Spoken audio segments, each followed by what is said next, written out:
Hello friends, welcome to my channel. I hope you are doing well. सबसे पहले तो एक छोटी सी रिक्वेस्ट, जो भी मेरे चैनल पे न्यू व्यूवर्स हैं, प्लीज़ वो मेरे चैनल को लाइक सब्सक्राइब करना नहीं भूलें, और जिन्होंने ऑलरेडी सब्सक्राइब कर रखा है, हर रोज़ मोटिवेट करना नहीं भूलते हैं, उनके लिए तो बिग थैंक यू। फ्रेंड्स, आज ये मेरी स्टोरी एक जेनी नाम के बहुत बड़े बिजनेसमैन की है, और उनके यहाँ एक एम्प्लॉय जो कि सूर्य नाम के हैं, वो बहुत ही ईमानदार है। आज पूरी कहानी उनकी ईमानदारी के नाम। फ्रेंड्स, सूर्या जो थे, उनकी इकोनॉमिक कंडीशन बहुत अच्छी नहीं थी। वो बहुत छोटे ओहदे पे वहाँ पे काम करते थे, लेकिन ईमानदारी में कोई कमी नहीं थी। वो ये सोचते थे कम कमाऊंगा, लेकिन मैं कभी बेईमानी के रास्ते पे नहीं चलूँगा। और ये चीज़ें जॉनी सर को बहुत ही इम्प्रेस करती थी। जॉनी सर हर रोज़ सोचते थे कि इस एम्प्लॉय को इतनी प्रॉब्लम है, इसके पैसे भी कम हैं, लेकिन मैं हर बार इसे ट्राई करता हूँ कुछ ज़्यादा देने की, या फिर किसी भी तरीके से इसकी मदद करने की, ये कभी मुझसे लेता क्यों नहीं है। तो जेनी सर ने एक बार सोचा कि चलो, अब मैं इसके प्रमोशन की बात करता हूँ कि अब तुम अगर उसी पोस्ट पे हो, उसे 1 ईयर भी नहीं हुआ होता उस ऑफिस में आए हुए, उसी पोस्ट पे रहते हुए उसकी अमाउंट को बढ़ा देते हैं। तो जेनी को ये अंदाज़ा तो था कि वो अब ले लेगा इस तरीके से करने पे, लेकिन सूर्या ने फिर से मना किया। तो सूर्या से पूछें कि आखिर तुम्हें प्रॉब्लम क्या है, जब तुम्हारे पैसे बढ़ाए जा रहे हैं तो तुम ले लो। तो उसने कहा कि सर, आपकी कंपनी का एक रूल है, और वो पेज मेरे पास भी है। आपने अपनी कंपनी के लिए जिस रूल में ये बनाया हुआ है कि 1 ईयर के बाद ही आपकी सैलरी के पैसे बढ़ सकते हैं। तो वो मुझे भी पता है, मेरे साथ काम करने वाले किसी के पैसे नहीं बढ़े तो मेरे कैसे बढ़ सकते हैं। आप सर मुझ पे एहसान करके ये पैसे मुझे दे रहे हो, तो सर मैं जब काबिल हो जाऊंगा, इस लायक हो जाऊंगा, तब आप मुझे ये पैसे बढ़ा के देना। आज के ज़माने में भी इतना ईमानदारी देखने को नहीं मिलती। अगर ये रेयर है तो मैं इसे खोऊंगा नहीं। आने वाले समय में हर रोज़ की चीज़ें ये होती थी कि उसकी एक बेटी थी। जेनी सर को ये पता लगा, और बहुत ही टैलेंटेड थी, कम्युनिकेशन स्किल बहुत ही अच्छी थी। तो उन्होंने बोला कि तुम अपनी बेटी को यहाँ पे ले आओ प्रेजेंटेशन के लिए, देखता हूँ कि अगर वो अच्छा काम करेगी तो उसे भी रख लूँगा।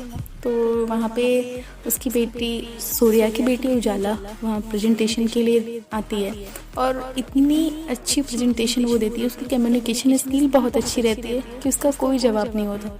वो लग नहीं रहा था कि कोई फर्स्ट टाइम प्रेजेंटेशन प्रेजेंट करने वाली ऑफिस में कोई न्यू गर्ल है। तो उससे बहुत ही प्रभावित हुए।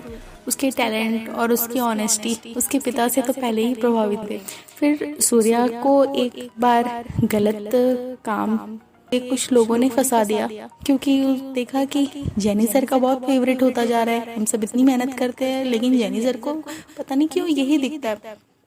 तो कुछ लोगों ने साजिश करके उसके नाम कुछ गलत काम किया, और फिर जेनी सर ने सूर्या को उस ऑफिस से निकाल दिया। लेकिन जेनी सर को पूरा विश्वास था कि वो निर्दोष है। तो जेनी सर ने सिर्फ सच्चाई को जानने के लिए ऐसा काम किया कि कुछ दिन के लिए उसे बाहर किया, ताकि वो सच में जो दोषी है उसको समझ सके। फिर जेनी सर उस इंसान को ढूंढ लेते हैं और वापस ऑफिस में रखते हैं, और वो भी माफ़ी मांगने के बाद। तो ऐसी सब चीज़ें होती है। इसी बीच सूर्या अपनी बेटी की शादी फिक्स कर देता है। उसकी शादी का डेट फिक्स होता है, और वो अपनी बेटी की सगाई करता है। जहाँ सगाई फिक्स करता है वो लड़का और उसकी फैमिली ऐसी होती कि सगाई के पहले एक फिक्स अमाउंट पे शादी तय करते हैं कि नहीं, मुझे इतने नहीं तो नहीं कर पाऊंगा। तो सोचता कि इतनी अच्छी फैमिली मुझे कहाँ मिल पाएगी। वो कहीं से उधार अपने दोस्तों से, और जितने भी उसके पास पैसे डिपॉजिट थे, वो सारा कुछ सोचा कि चलो मैं उजाला की शादी के लिए, उसकी खुशी के लिए इतना तो कर सकता हूँ, बाद में मैं अर्न करूँगा तो सारे पैसे लौटा दूंगा सबके। वो इस सोच के साथ हर बार उनके डिमांड को पूरे करता जाता। फिर जब सगाई उसकी हो चुकी होती है, उसके बाद फिर से उसके नई डिमांड आते कि मुझे ये भी चाहिए और वो भी चाहिए। फिर वो कुछ हद तक उसको भी पूरी करता, फिर उसके पास एक और नई डिमांड आती। ये सब देखते हुए उजाला भी काफ़ी फ्रस्ट्रेट हो चुकी थी। वो सोचती कि पापा मुझे शादी नहीं करनी है, ऐसी जगह पे आप ये मेरे साथ क्या कर रहे हो?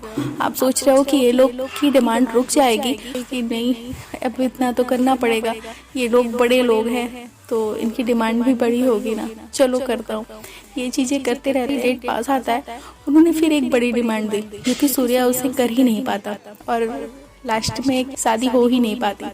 एंगेजमेंट वहीं टूट जाती है और ये सब चीज़ों से काफ़ी सूर्या फ्रस्ट्रेट हो जाता है, परेशान हो जाता है। बॉस को पता चलता है, बॉस सुनते हैं, सारी चीज़ें जानते हैं। तो उन्होंने कहा कि अब तक तुमने मुझे हर टाइम कुछ न कुछ दिया ही है, मुझसे कुछ लिया नहीं है, तो चलो मैं आज एक और चीज़ मांगता हूँ तुमसे, क्या तुम दे सकते हो? तो सूर्या ने कहा सर ऐसी चीज़ मेरे पास है ही क्या, मैं आपको दूंगा, भगवान ने आपको हर चीज़ें तो दी है। कि नहीं, भगवान ने मुझे हर चीज़ नहीं दी है, मुझे एक बेटी चाहिए और वो तुम्हारी बेटी अगर मेरे घर आ जाती है तो मैं जान लूँगा कि भगवान ने हाँ मुझे सब कुछ दिया।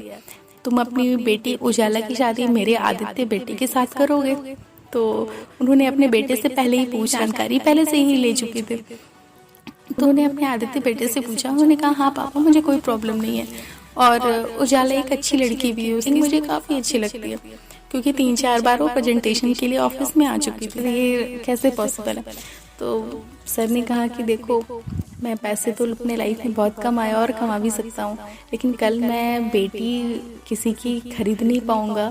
तो बेटियाँ खरीदने की चीज़ नहीं, अनमोल होती हैं, वो सिर्फ हम मांग सकते हैं और ले सकते हैं। वो खुद इतनी अनमोल है, उसका मैं क्या मोल लगा सकता हूँ। फ्रेंड्स, मैं इसके लिए 2 लाइनें बोलना चाहूँगी, आप इसे कनेक्ट करना जो मिसाल का काम करते हैं। मैं 2 लाइनें बोलूँगी। पैसों के मोल से कभी खुशियाँ ना खरीदो, पैसों के मोल से कभी खुशियाँ ना खरीदो, ये बेटियां हैं जनाब, इन्हें बेचो ना खरीदो, ये बेटियां हैं जनाब, इन्हें बेचो ना खरीदो।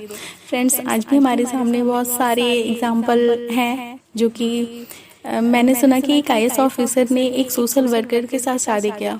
उनके काम को जब वो देखते थे कि वो कितनी शिद्दत से और कितनी ईमानदारी से काम कर रही हैं, वो सोशल वर्कर एक मिडिल क्लास फैमिली से थी, उनका कोई लव मैरिज भी नहीं था, लेकिन उनके काम को देख के वो इतने इम्प्रेस होते थे, शादी का प्रस्ताव उनके घर पे भिजवाया। तो ये भी एक उदाहरण होती है।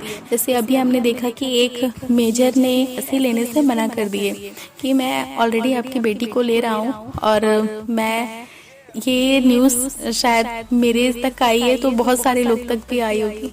उन्होंने एक इतनी बड़ी मिसाल पेश की, शादी के टाइम पे उस पैसे को लेने से मना कर दिया। फ्रेंड्स, तो अगर हमें अपनी सोच को कुछ नया बनाना है, अगर कुछ लीक से हटके काम करना है, तो कुछ अच्छा करना है, तो एक एग्जाम्पल सेट कर। पहले तो मेरी जैसी हर बेटियां ऐसा सोच ले कि ऐसे लोगों से सच में इन फ्यूचर हमको शादी नहीं करनी। वीडियो बनाने का सिर्फ एक ही मकसद है कि हर ऐसे लोगों के लिए एक तमाचा बन सके जो इस तरीके के काम को करते हैं, दूसरों को परेशान करते हैं और फिर एक शादी को भी व्यापार में बदल देते हैं। सो फ्रेंड्स, आपको कैसी लगी मेरी स्टोरी? अगर अच्छी लगी हो तो प्लीज़ लाइक शेयर सब्सक्राइब करना नहीं भूलना और मुझे कमेंट्स करके ज़रूर बताना। फिर मिलूंगी अपने नेक्स्ट वीडियो के साथ। Okay, bye bye.